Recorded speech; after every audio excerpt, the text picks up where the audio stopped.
Am I on? Okay. Hello, everyone. Damn it. Hello, everyone. My name is Mr. Hippo, and I come bearing good news and bad news regarding the video that you were just about to watch.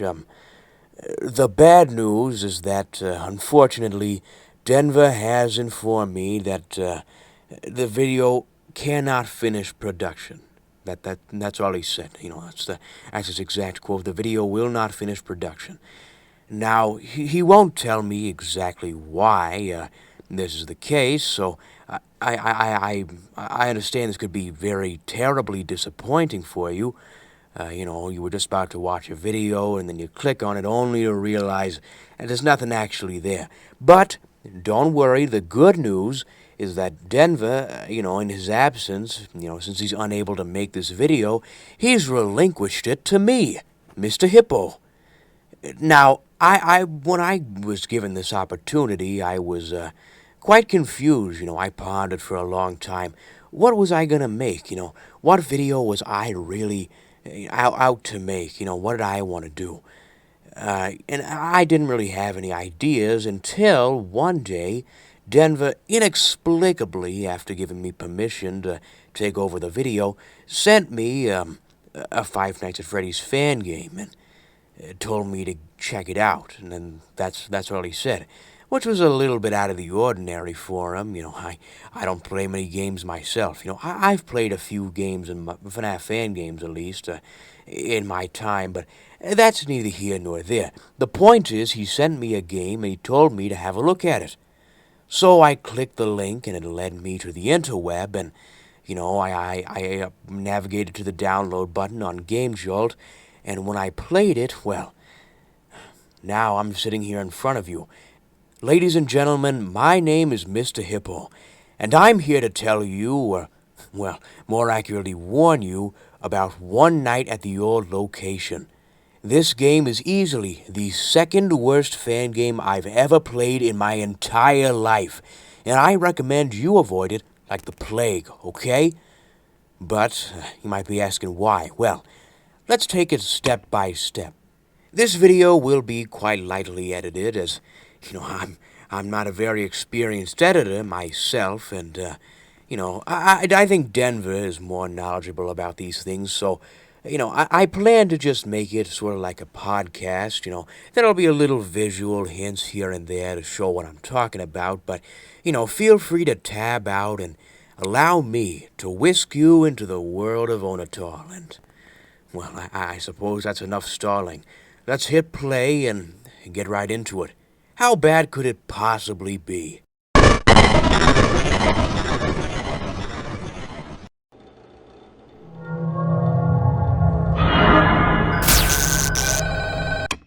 Okay, there's a lot of things to unpack already, so let's take it step by step and point out some of the strange inconsistencies you might find in this office that, well, frankly, already, unsettle me a little bit. And I'm not sure about all of you, but I assure you, once I point these things out, you won't be able to unsee them, so you have been warned. First of all, let's direct our attention to the phone call here. Now, having this phone call, I'm sure you heard the phone ringing. It started ringing at the beginning of the night. And, it's pretty standard for the course, for these Five Nights at Freddy's fan games, to have a phone call that rings at the beginning of the night and explains what you're supposed to do, of course. And that makes perfect sense, nothing out of the ordinary so far. But that is until you consider that the mute call button is flashing on and off.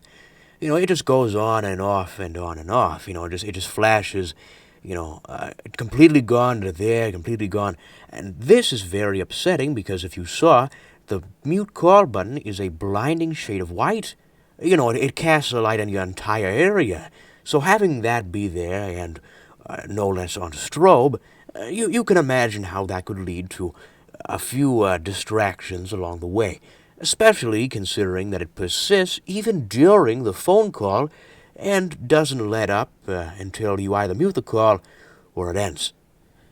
Turning our attention to the phone call itself.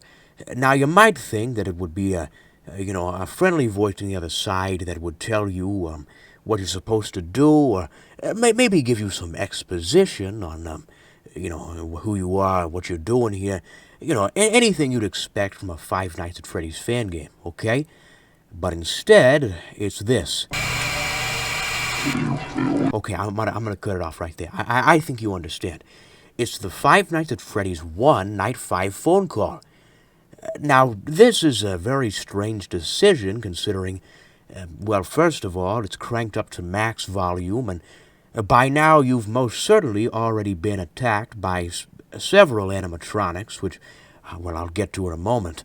But second of all, because, well, mostly, if you're a FNAF super fan, or, well, even just a casual fan of the series, you'd have heard this phone call and its variants and fan games several hundred times by now.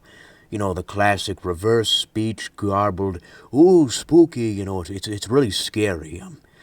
And while I agree that this was a very effective scare tactic in the original Five Nights at Freddy's, in here, we're just starting out with it and having it be the exact same thing we've heard time and time again in these types of games is frankly just annoying. It doesn't really accomplish its purpose of being scary when you've heard it a blue million times, So, of course, your eyesight will gravitate towards the flashing, strobing, bright, colorful, vibrant mute call button, and you'd want to press that because, let's be honest, nobody wants to listen to that same phone call, go on and on with absolutely no end in sight, just the garbling, while you're being attacked simultaneously by all these other strange and wonderful animatronics that are entering your office at any given time, and certainly are currently entering.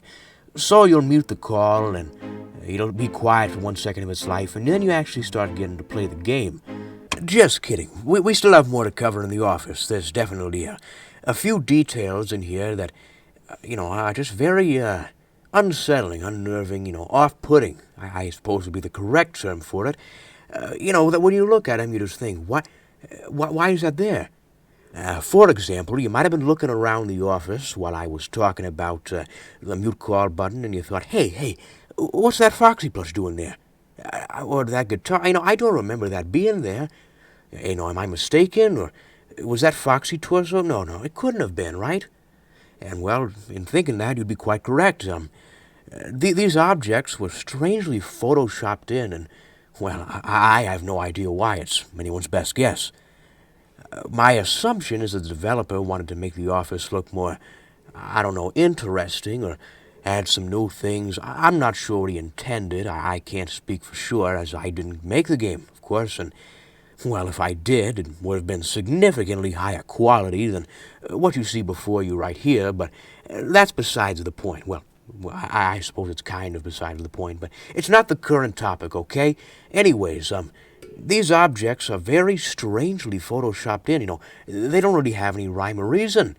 For example, this here, Foxy plush right here, you can see it. It's, this is actually the Foxy plush from Five Nights at Freddy's 2. And it's the one that you get on the desk, and I believe for one of the custom night challenges. Or maybe for... No, it certainly was the custom night. I don't think it was the all-max mode, though.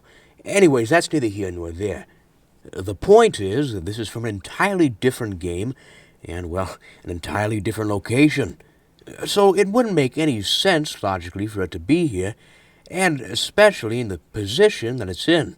Now, you can see its left leg weirdly hanging off the desk, and, clearly it's crammed on there with the fan, and, its proportions are kind of messed up, and if you look very closely at it, you might be able to tell that it actually is a little bit pixely. It's got a little bit of an edge around it, which means that it doesn't match up correctly with the resolution of the office itself. Also, another thing to note is it has improper lighting. It couldn't be that difficult to choose something that was lit correctly, but instead he puts this Foxy plush here, and due to the angle the light is shining on it, it clearly shouldn't have its chest entirely shrouded in shadows, but yet it does. And I assume this is just because the developer didn't quite think that one through, as with a lot of things in this game. I'm sure you'll come to find out.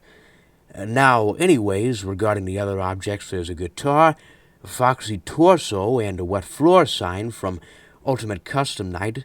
The guitar just doesn't really look properly lit or fit in with the environment really well at all. It's just kind of there to be there. I'm not really sure. The wet floor sign, forget it. All these things share one purpose and one purpose only, which is just to look nice. They don't have any impact on gameplay. None of them really even matter. They're just there to be there. And, them being there, and obviously this isn't the environment they were meant for, so it just makes it look pretty low quality and pretty awkward.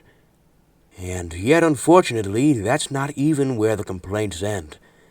And now, disregarding the environment, you might have also noticed on the left side, the door and light buttons are mysteriously gone.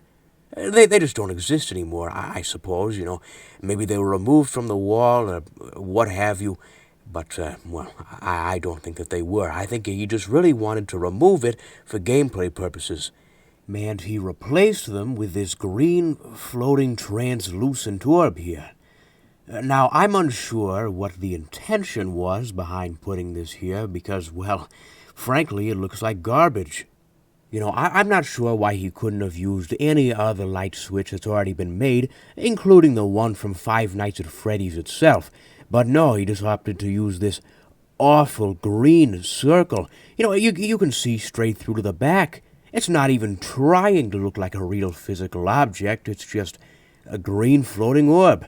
It's very clearly a gameplay object that was just thrown in because he didn't have enough time, or more likely because he was just lazy. When you press it, it just turns red and gets this weird X on it. And it makes this dreadful clicking sound. Do you hear that? Yeah, that little click right there? It sounds terrible, I just don't know why he would ever, remove the nice sound of the light switch and the sound it makes.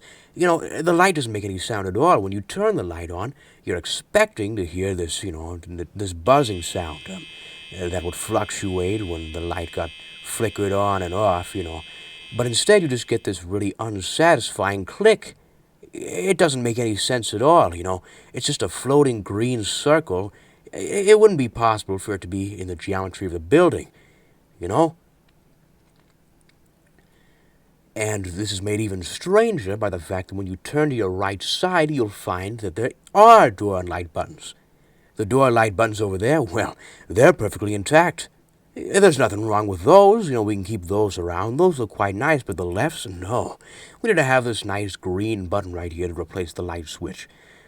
I'm sorry, I'm going off here. Anyways, the door light buttons on the right side are still intact, except for the light switch, which doesn't even turn on. It's entirely useless.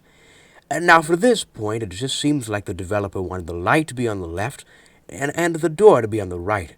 So why couldn't you have just taken the door button from the left and the light from the right?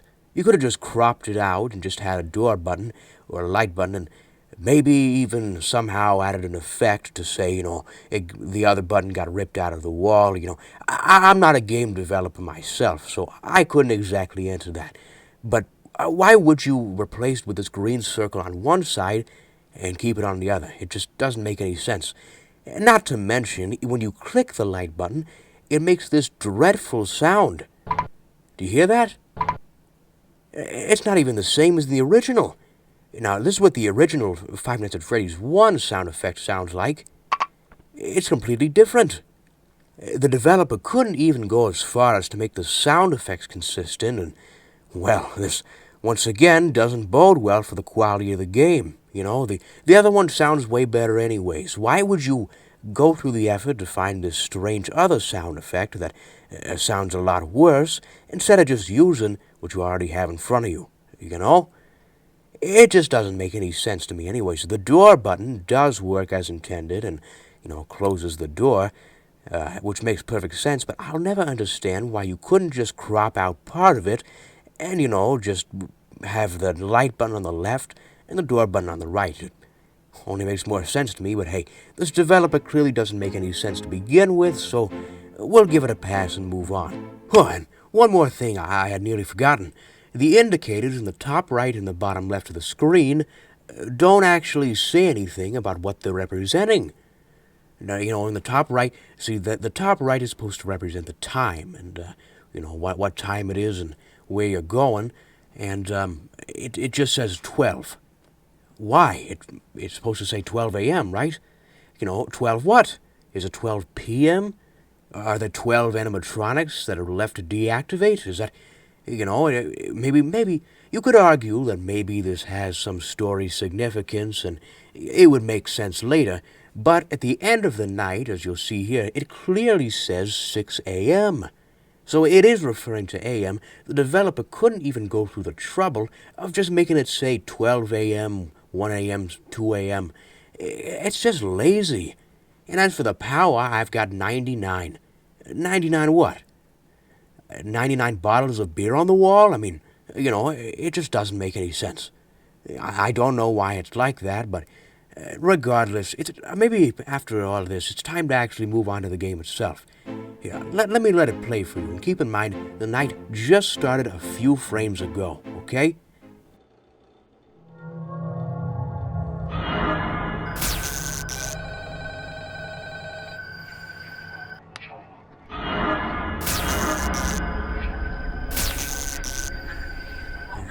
Are you seeing this? There's just stuff everywhere, it's just getting thrown at you. The game just started, and there was this awful tutorial screen that, well, I'm not even going to get into. There was this terrible tutorial screen that popped up just before, and you had to read all that in a matter of seconds, and now stuff's just getting thrown at you. Could you imagine doing this with a phone call blaring in your ears? That'd be awful. I couldn't imagine someone asking me to, go into this game entirely blind.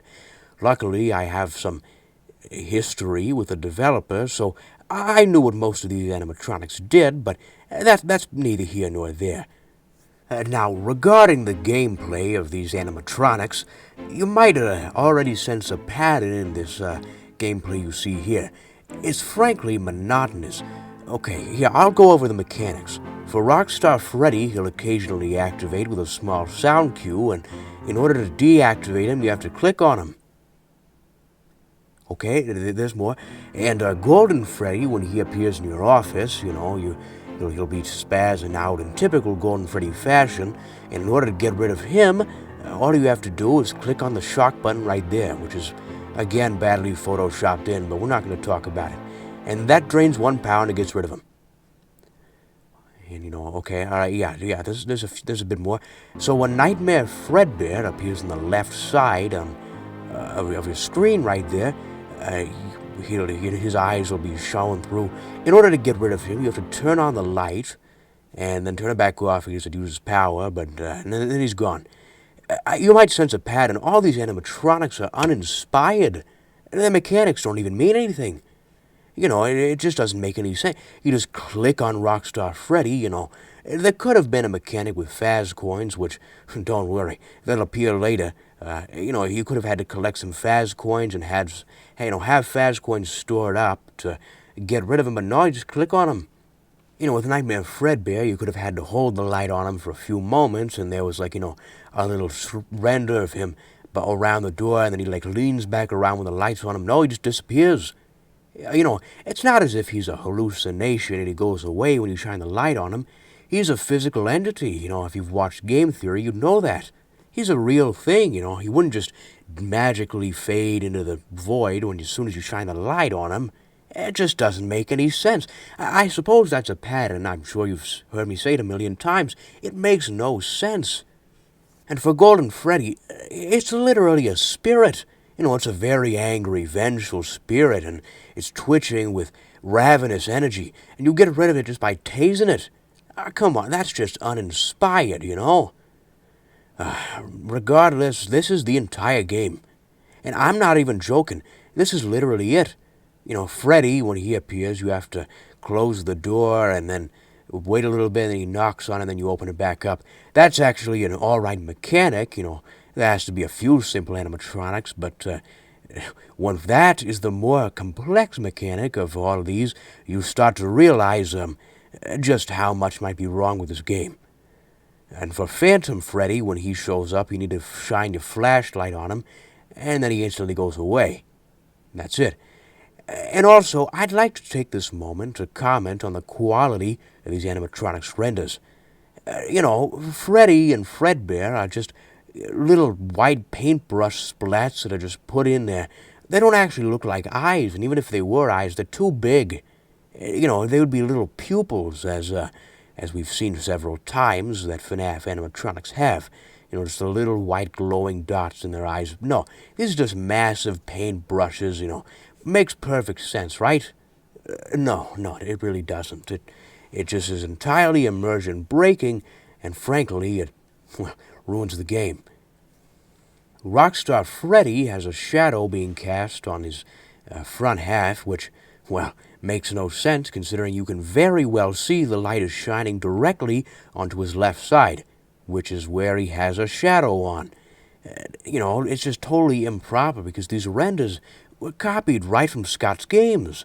There was no creativity or effort involved in the creation process. He just copy-pasted a bunch of his renders, make a quick FNAF fan game quick and easy, As for Phantom Freddy, he just jarringly appears out of nowhere. I don't really have any complaints about his lighting. He's a ghost. You can make excuses for that, but he just jarringly, plops into existence, no fade in or like Ultimate Custom Night, and he just goes in and then comes right back out. Why was it designed this way? I just have to ask that question when I'm looking at this back and trying to remember the terrible experience that I had playing. Why is it designed this way? It just doesn't add up.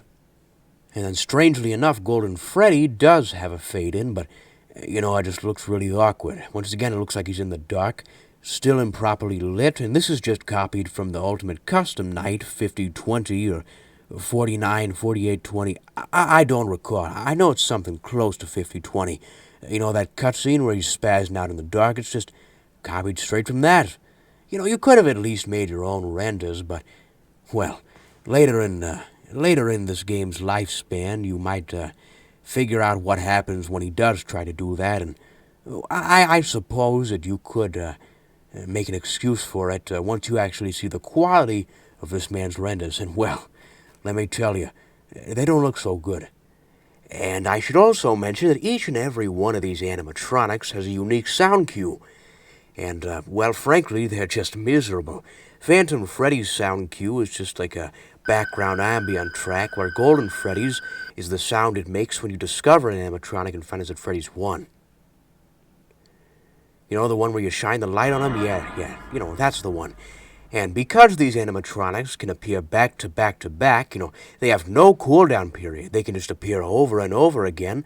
It doesn't, your ears kind of get kind of tired of listening to the same thing being spammed in your eardrums over and over again, and they can even overlap with each other. For example, Phantom Freddy, if he appears multiple times in a row, then he can actually have multiple of his sound effects playing at any given time, and that just sounds awful. Your ears get very tired listening to that eventually, and, my ears aren't as good as they used to be, and it's quite rough on mine, personally. Just listening to all those sound effects, make them just little short things, they vary from loud sound effects like Golden Freddy's to long sound effects like the Freddy footsteps to quiet and short sound effects like Nightmare Fredbear's laugh. There's just no consistency. A lot of these guys, why couldn't Nightmare Fredbear just have the same sound effect? Or I'd understand that, but at least don't make them last as long so they don't overlap. Or better yet, just tune the gameplay better in the first place so they wouldn't overlap at all, you understand? Now, eventually, your night will come to an end. Because, let's be honest, once you figure out what all the animatronics mechanics are, It's incredibly easy. You are essentially guaranteed to have enough power to pass, and you basically have no risk of running out. So once you make it to the end of the night, this god-awful game is finally over, and you never have to play it again. Massey Dev and Alexei73 really did a miserable job on this one, right? Right? Yeah, right, they did do a miserable job, but what I'm referring to is the fact that no, it's not over. Going through that miserable experience with a bunch of uninspired, boring animatronics and mechanics, you might have thought, oh man, I'm glad that's over. It's just a little short, terrible game to throw up on Game Jolt. I got my star. But no. Instead, for some wonderful reason, if you click on the star, which, well, first of all, not many people would even imagine to do in the first place, so I imagine there were some people who might have played this game who didn't even ever click on the star, and they just had no idea that this happens. Yeah, resume. There's a second night to play and one night at the old location. Now that is just inconsistent naming, if I've ever seen it.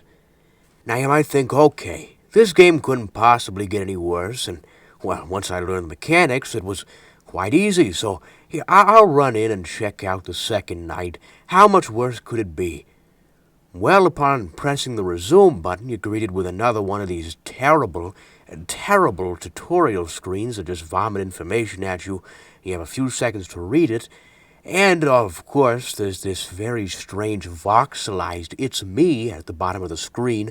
That serves no purpose other than to be scary, I guess. I don't really know. But once you load into the night, you quickly regret ever playing this game in the first place. Now the entire office is dimmed, and it's now much darker, despite the fact you can clearly see at the top there that the light is still turned on at full blast. It being dim makes absolutely no sense for several reasons and just makes everything really difficult to see and, well, makes it look pretty ugly. But not nearly as ugly as this god-awful camera panel right here. Do you see this? This very massive camera panel. No opacity whatsoever. It's just a big space bar with this terrible camera icon with a big red light on the top for some reason. And then this awful, just miserable font on it that says cameras, which, by the way, only has one camera. Yes, when you open it, there's only a single camera, and you get your view, and it's just the empty right closet from sister location. And that's it. The only thing that you use this for is to play audio to lure Springtrap away. Now, this takes up a massive portion of the screen, and, the developer couldn't have just made it a little bit transparent because, well, that would make everything too convenient, wouldn't it? But other than these differences, there are, of course, some new enemies, and this just makes the game even more chaotic and monotonous. You continue to fight off hordes of just unrelenting, randomly spawning animatronics. Oh, man, I tell you, it's terrible. Now, everyone from the first night is still here, so don't worry. All those really engaging mechanics that you learned to deal with before are not going anywhere. You're still going to have to deal with those, except now, you have to worry about 3 newcomers that are equally as terrible and uninspired. First of all, you have Rockstar Foxy. Now, okay, I just want you to listen to this for a second. That is the sound effect that plays when Rockstar Foxy comes up from the bottom of the screen. Now, there's several things wrong with this. That's clearly not Foxy. See, actually, my voice actor, the voice actor who voiced me, voiced Rockstar Foxy in Ultimate Custom Night, and, well, from experience, I can tell you that he does not have that deep of a voice. And, hell, that wasn't even a Foxy in the first place, is it? That's just a stereo. He probably just looked up Pirate R sound on Google and picked the first result. Now, I can't say I've done this myself, so I can't confirm, but, I mean, no Foxy has ever been known to sound anything like that. It just sounds extremely miserable, especially when you get spammed over and over again with R. It just sounds terrible. I mean, why does that even exist? That sound effect fits nothing with Foxy, and especially Rockstar Foxy. And another thing that wouldn't fit with him is his mechanic. Rockstar Foxy, when he enters your office, you have to press the V key on your keyboard to disable the lights and wait for him to go away. Now, I've never known a Foxy to be affected by lights. In fact, it's quite counterintuitive because in Five Nights at Freddy's 2, you can very clearly see that the counter Foxy is shining your flashlight on him, which means that there needs to be light on him, strobing him. You could have made it like you need a flashlight in your office and eventually you'll disappear. But no, you have to turn off the lights. And also, when I said wait for him to go away, yeah, that was a complete lie. In actuality, if you just press V, turn off the lights, and then turn it right back on, he just disappears. That's simple. He's just entirely gone that easily. This, frankly, all this does is hurt the eyes of people who need to be looking at the game, because not only are they keeping track of all of the chaos that's unfolding around them, they're also having to press V and quickly, strobe their screen off and back on again to get rid of Foxy. And another thing that this does is when you turn off your lights, it lowers your camera monitor and opens the door and turns off the light if you have it on the left side. Now, I might understand if this was, maybe you turning the building's power off, but it says very clearly right here that it's turning the building's lights off. Nothing to do with the power. Now, maybe turning off the light on the left side makes sense, but the door should still stay closed, and the camera monitor especially shouldn't get lowered because you turned off the lights. Now, that makes absolutely no sense. Now, you might say, well, Hippo, he had to lower the camera monitor to, of course, hit the light switch and turn it off, right? No, of course not. It couldn't be that simple. As you can see right here, the shock button is right in the middle of my screen, and when I press it, it obviously shocks. Now, if I put my camera up and interact in the same area, you can see that very clearly it still is making the shock sound effect and strobing my screen, which means that it's still having the same effect. Now, first of all, this very much clearly is a bug and shows the developer's incompetence. But second of all, it shows that the Night Guard is more than capable of William, or the William, as the description states. It's more than capable of, clicking things and clicking switches with the camera monitor already up. Now, second off, we have Springtrap, which is a newcomer, and, well, frankly, first of all, let's just talk about this model. Springtrap is a very tall fellow, I'm certain, but I don't believe he's that much taller that he literally wouldn't be able to fit through the doorframe. And also, his lighting is just terrible, as some of the other ones have been. He's shrouded in darkness and looks like he's standing in a very dark, lightly illuminated area, when in fact he's standing in a completely well-lit room with all these other well-lit animatronics, despite the fact that the screen is now dim for some reason. It's completely off. It makes absolutely no sense. And in order to get rid of Springtrap, you have to open your cameras and play the audio. Now, apparently, you'd imagine that this lures him to that area and away from your office, right? Okay, fair enough. But, well, then why don't we see him in the camera? You could have at least, put him in the camera and had him be standing there. And even if you just Photoshop, at least it would have made it consistent. But instead, no, you just play the audio and he's gone. And that's the entire thing. And it's not as if it has any effect anyways, as well. There's a chance that as soon as you do it, he can just immediately reappear and be there right over again. Well, so very clearly your audio lure isn't very effective. The final new animatronic would be Balloon Boy. And Balloon Boy has a very interesting mechanic. I think the sheer uniqueness of his mechanic actually would make up for a lot of the different terrible mechanics that you'd find in this game. His mechanic is when he appears in your office, in order to make him go away and not drain your power, you have to click on him. That's it. It's quite literally just Rockstar Freddy. It's the exact same thing. In fact, it's not even trying to hide it. You can get rid of both Rockstar Freddy and Balloon Boy in a single click of the mouse. Now that is just uninspired.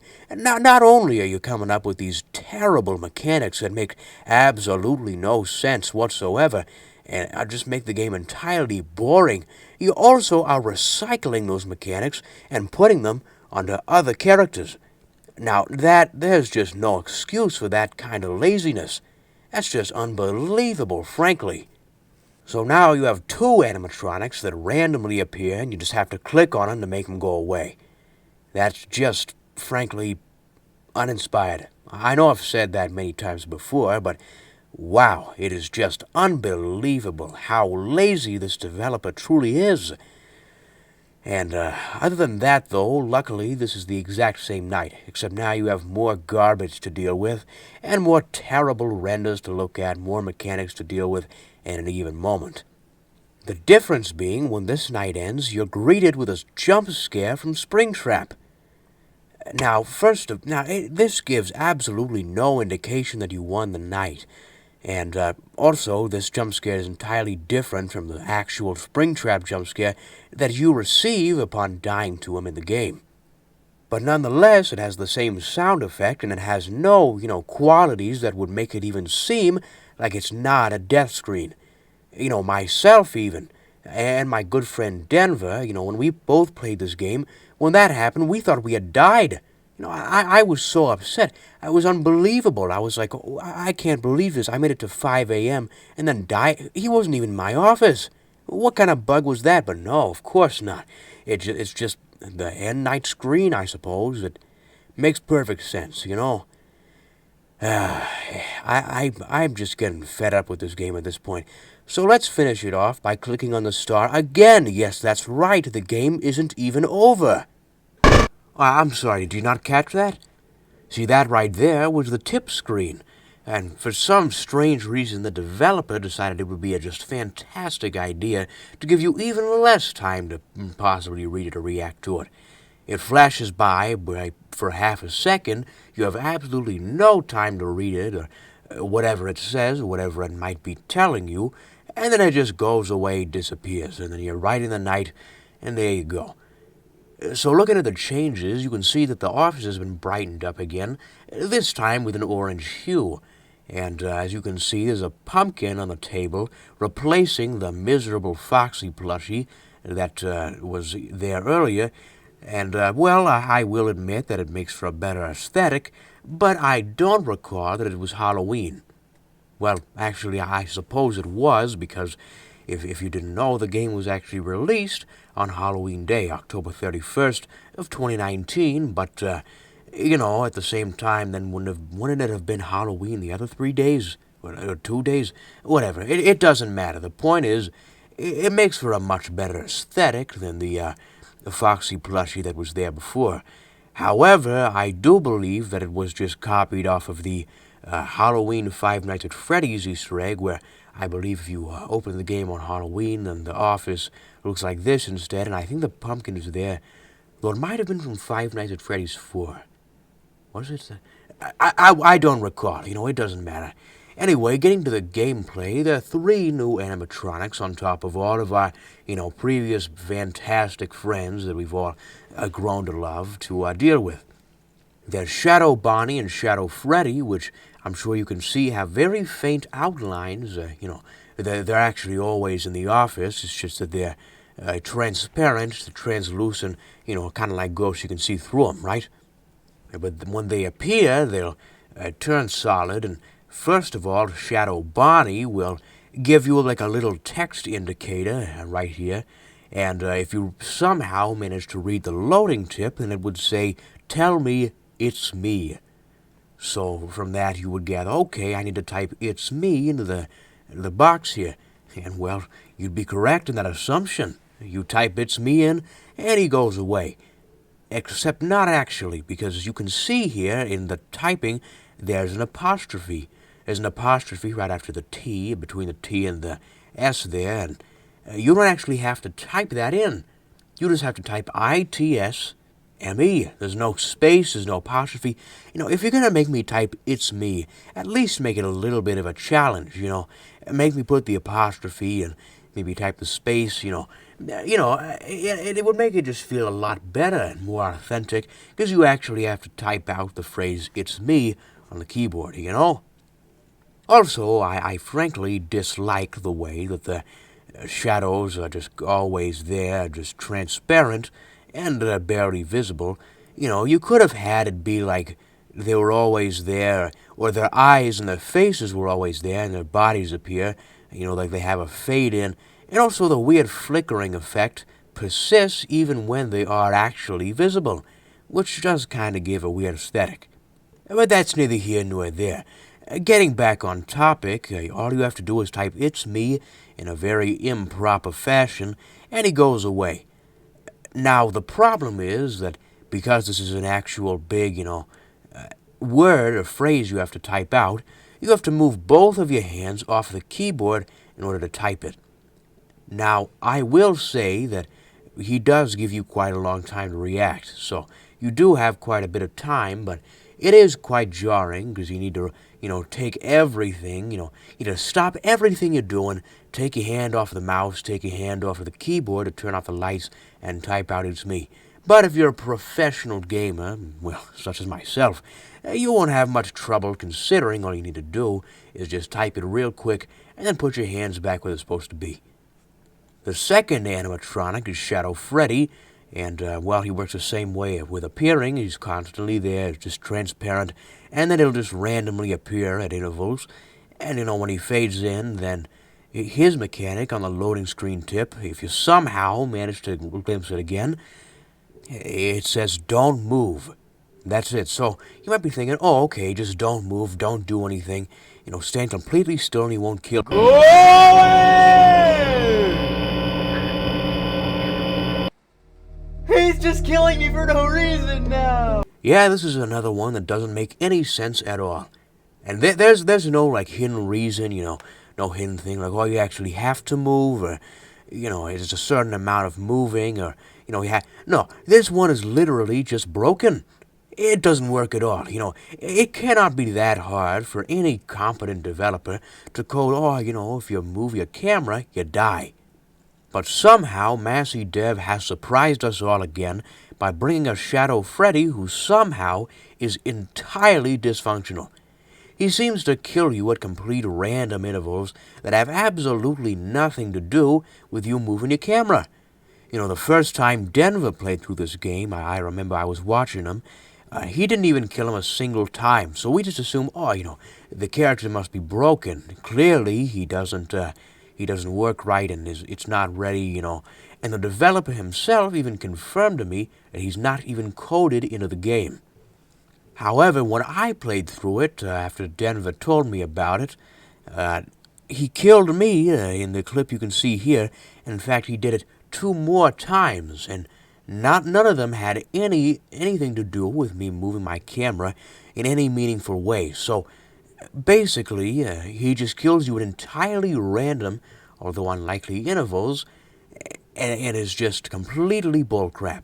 So great, on top of all of the other terrible mechanics you'd have here, now you have an animatronic that just kills you whenever he feels like it. Now, you might be looking at the loading screen and think, oh, well, I suppose that's it, just introduces the shadow animatronics, that's all, we're all happy. But no, there's actually a third animatronic that got introduced. The developer, the incredibly confident, well-trained developer, just entirely forgot to mention the loading screen. See, eventually, when you lift up your camera pad, you'll see that Funtime Freddy is now in the closet. Where he was the previous night and where he's been the whole time. I'm not one to wonder, but he's here now, is what matters. Now, occasionally, he'll leave this camera, and when he does, 3 Faz coins will appear in your office, and hovering over them will collect them for you, so you just have to go hover over 1, 2, 3, collect all of them, and Funtime Freddy goes back to his spot.